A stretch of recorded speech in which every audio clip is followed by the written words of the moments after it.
that a 60-minute walk may burn the same amount of calories as you do on a 20-minute run. But again, you got to keep in mind that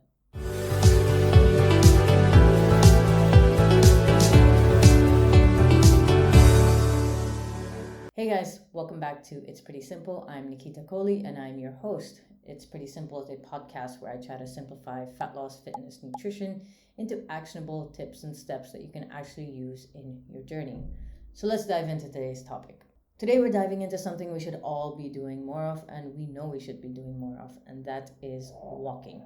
Specifically, we're going to talk about the target of 10,000 steps and also why walking is definitely better than running for fat loss. Walking is one of the most underused tools for fat loss, and I'm going to explain to you why. So we're going to jump into why 10,000 steps. So you always hear people say you need to be hitting 10,000 steps minimum per day.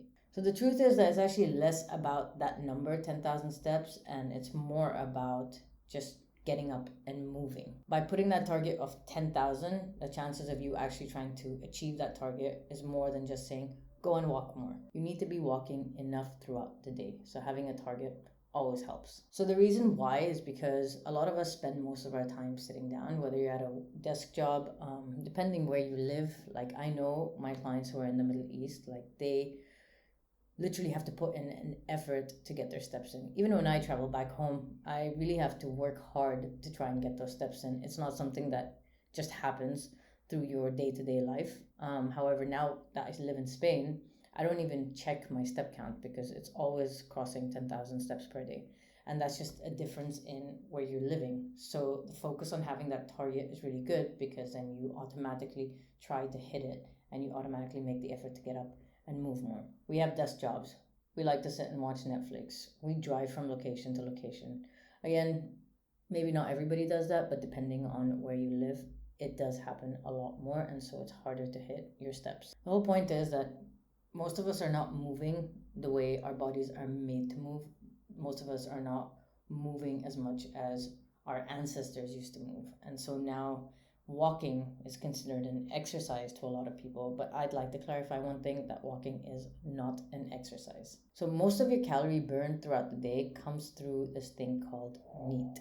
So NEAT stands for non-exercise activity thermogenesis. Sounds complicated, but it's really not. It's basically all the activity in your day that does not come from your training. So training could probably be just 5% of your total calories burned in your day. Let's not forget that you burn calories constantly, even when you're sleeping, because your body's digesting food, it's repairing your muscles, etc., etc.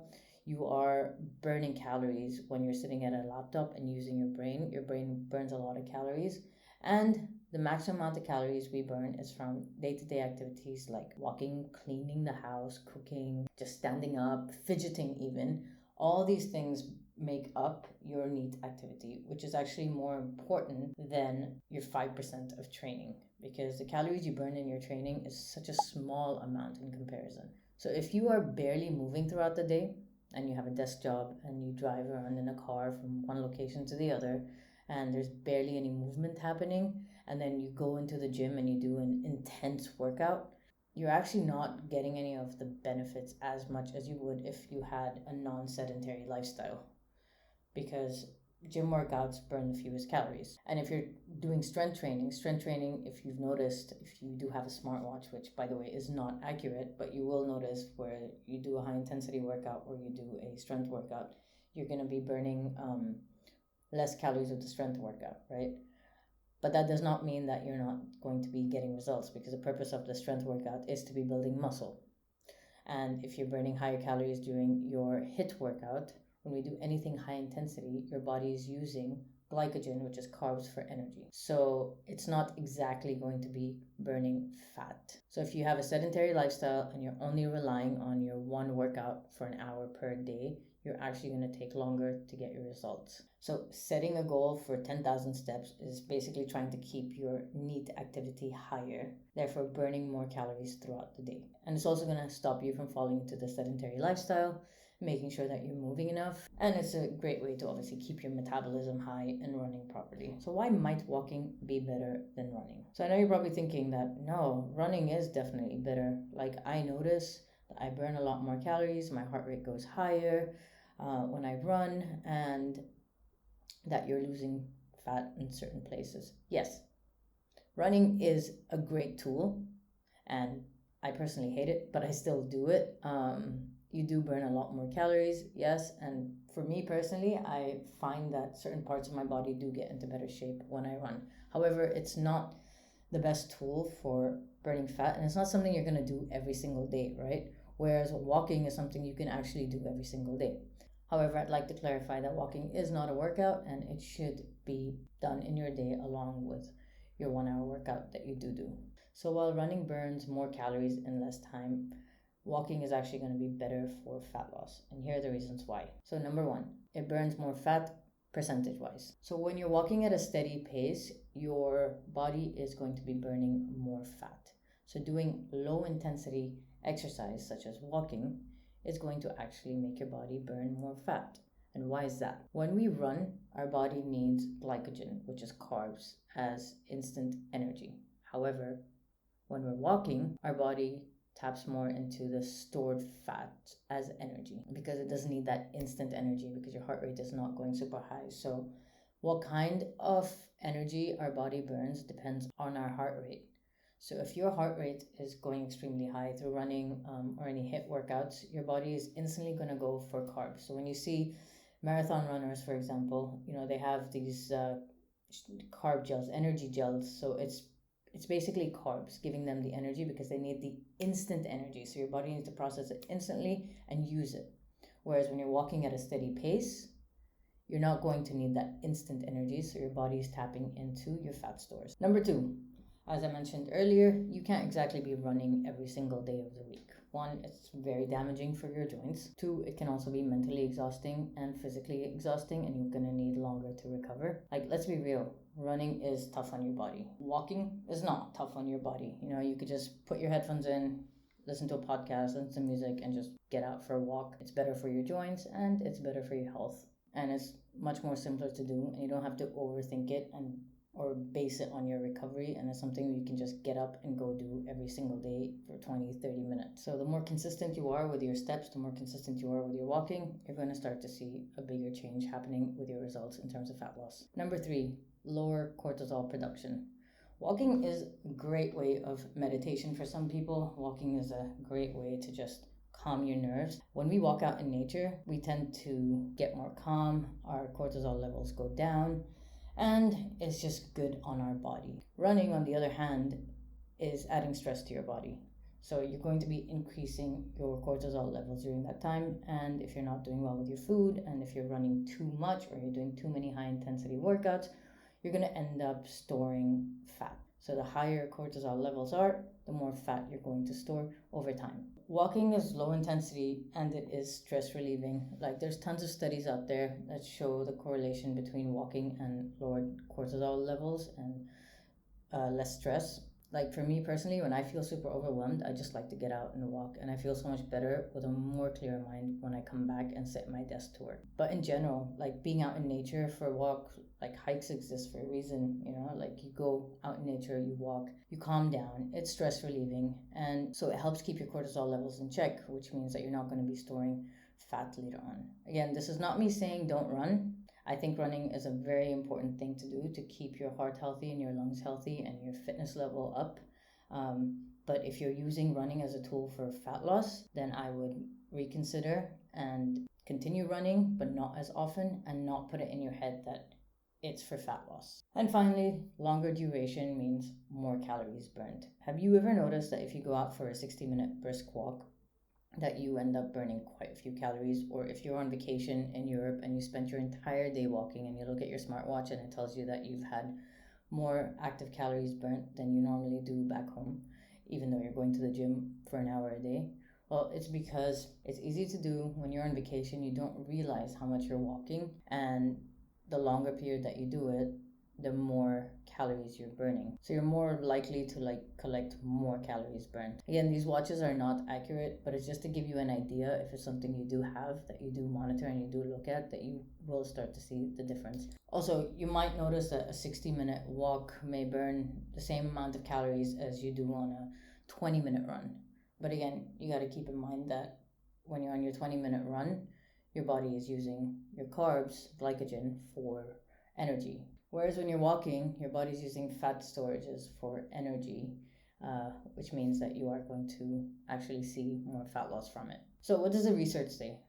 So there's a study conducted by the Journal of Obesity, which basically looked at people who had put walking into their schedules regularly and people who did short, high-intensity workouts. And they found that the people who added walking regularly into their routine managed to reduce more body fat than the people that were just doing high-intensity workouts in their week. I will put this study below so that you can check it out. So how do we hit the 10,000 steps?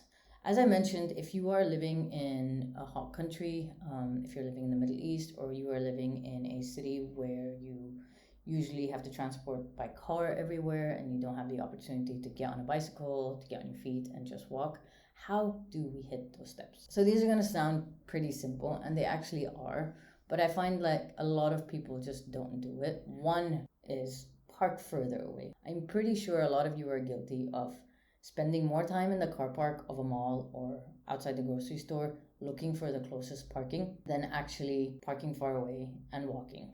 I mean, I know that most Middle Eastern cities, at least in Kuwait, and I'm pretty sure Saudi and other places like that, you've got underground parking, which is covered, which is not exposed to the sun. But yet, everybody's always looking for the closest parking. When you go into a supermarket, you're going to get your trolley. You're going to come out with your trolley. You're going to put it into your car, right? It's not that you have to carry all the bags and go to your car. So try to park a little bit further. Like even 50 steps is going to make a difference to your overall 10,000 target in your day. Number 2, walk and talk.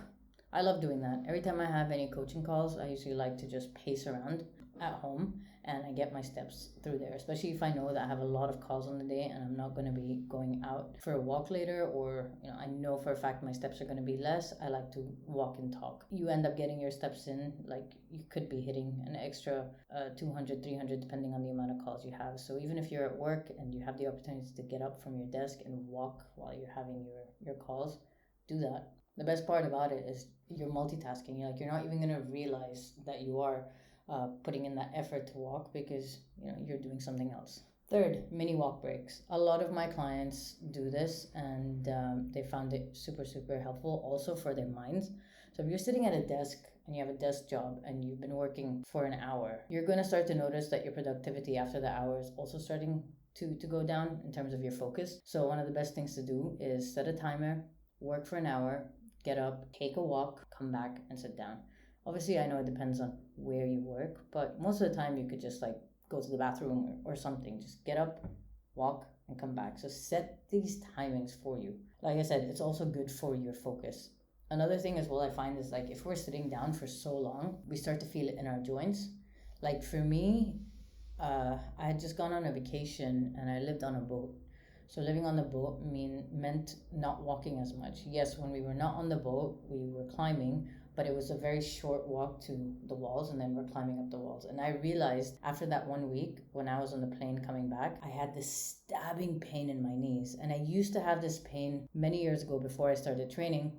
After I started training and cycling and walking and stuff, I obviously got stronger knees, but walking makes a big difference. That entire week that I was on the boat, even though I burnt a lot of calories from swimming, from climbing, I barely walked and it really, really affected my joints. And so if you're sitting at a desk all day, other than just trying to get those steps in, do it for your joints as well. Number 4, this might sound super weird or maybe not to some people, dance. What I like to do in the morning when I wake up is put on music to hype me up for the day, and I make my breakfast and I do a little dance. I mean, it's me, myself, and I, nobody's watching.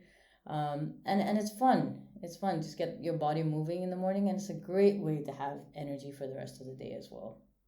Obviously, if I'm not in the mood, I don't do it, but it is something that's fun, and I tend to do that, especially when I know I've got quite a busy day and going to lose focus at some point, and so I want to just like add that fun to the start of my day to make sure that my mood stays good and no matter what happens throughout my day. So it helps you relieve stress, it helps you focus, and it's a great start to the day, and you're moving as well. Okay, number 5, if you have a dog.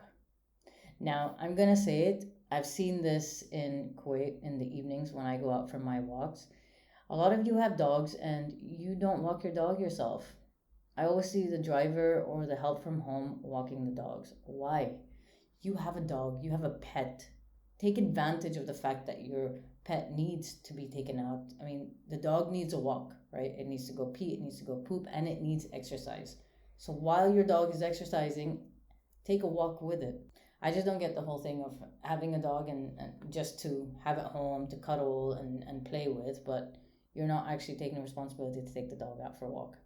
Now, I'm not saying you need to take responsibility. I just mean that it's a good way for you to also get your steps in. And if you have a dog, it's a good time for you to bond with your dog as well. So take your dog out for a walk. I mean, I know in the Middle East you can't take your dog out to cafes. There is a couple of cafes, but majority of them, restaurants, cafes, you can't. And so it might be like, oh, I have to go out or whatever, and you can't take your dog with you. But at least take your dog and go for a walk. So take that responsibility off other people and put that responsibility on yourself. And that way you are going to be getting more steps in your day as well. Number 6, a walking group. Make your own group of friends to go out for walks with. It could also just be one friend of yours, Meet up in the evenings, take a walk together, talk, walk to a cafe, have a coffee, walk back. Now almost every area has cafes.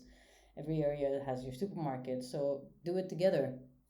Again, I know it can be hot in the summer and it can be hard. And in that case, I would say if you go to the gym with a friend, after you guys finish your workouts, walk next to each other on the treadmill and have a chat. But now the weather is getting better, so take the opportunity, get out, go walk, and set a destination so you're not just aimlessly walking, because that will probably encourage you a little bit more. So grab some friends, create a walking group once or twice a week, and go walk together. I'm not saying just walk once or twice a week. You should be walking every single day, but to get the group together, do it once or twice a week. It's fun. You catch up, you talk about things, and you get your steps in as well. Number 7, track your steps. So if you have a smartwatch, it is actually accurate with tracking steps. That's one thing that I can say is accurate with. So you should be tracking it. And another fun thing, again, you can do is if you have a walking group or other friends also who are trying to move more. If it's not from the walking group, what you can also do is make a fun challenge between your friends. Like, you guys are doing your own thing, yes, but on a monthly basis, challenge each other to who can get the most steps. If you guys follow me on Instagram, I'm sure you've seen that I'm doing a running challenge with 2 of my friends. And I know this is about walking, but what I'm trying to say is that it's really fun. Like, we get nothing out of it, but we are in a challenge to see who runs the most kilometers in the month. And it's literally just bragging rights to be on that leaderboard. And I don't run as much as I am running now, only because I refuse to go down on that leaderboard. So it's just something that's fun. Now, at the same time, because we all have Garmin's, we automatically get put into a steps challenge as well on a monthly basis. So that's another thing that we look at as well. So again, it's just fun. It just makes you want to stay on top, be number 1 on that list. Even if you just do it with one friend, it's just something fun to do, and it makes sure that you keep moving. So try all these methods out, and trust me, it will increase your steps, even if it's just a little bit. Each time you move, it makes a difference. One more I forgot that I like to do. What I like to do when I go to the gym, if I know, again, I haven't moved that much in my day, is when I'm putting back my equipment or picking up equipment, I always take one piece at a time. So let's say I need to get 2 plates that are 10 kilos to where I'm working out. I will go and take one plate and bring it to my place, and then go and take the other plate and bring it to my place. And when I'm putting it back, I do the same thing. I do one thing at a time. Now, this might sound like so silly and such a small thing, and you might think, oh, it's such a waste of time. For me personally, I do have the time, and honestly, it doesn't take that long. I do this without even realizing that I do it because I've been doing it for so long. So it is another way to increase your steps. So I want you to try all these things. All these things are easily incorporated into your life. And walking is simple. So trying to get your steps up is simple, but just getting up and going out for a walk is simple. The weather is getting better. It's good for your joints. It's good for your health. It's good for your mental health. So get up, walk, get your body moving. Other than that, it's also sustainable. It's something you can actually do consistently. And if you got a treadmill at home and you're watching TV, step on it, watch your episode, and walk. Even if it's really slow, it's still going to make a difference to your overall calorie burn in the day and your overall fat loss results. Again, I'd like to clarify that burning calories is not what you should be really looking at, but I'm trying to just put this into the context of understanding how you burn calories based on different things. So to just wrap it up and to just conclude this, running is great and you should be doing it for your health, but walking is a better tool for fat loss. When you're running, your body's using glycogen for instant energy, which is carbs, whereas when you're walking, anything low intensity, even if you're like biking at one pace, your body's going to tap into the fat storage, because something that's quick and intense, you need quick energy, and something that you're just doing, you're using reserves.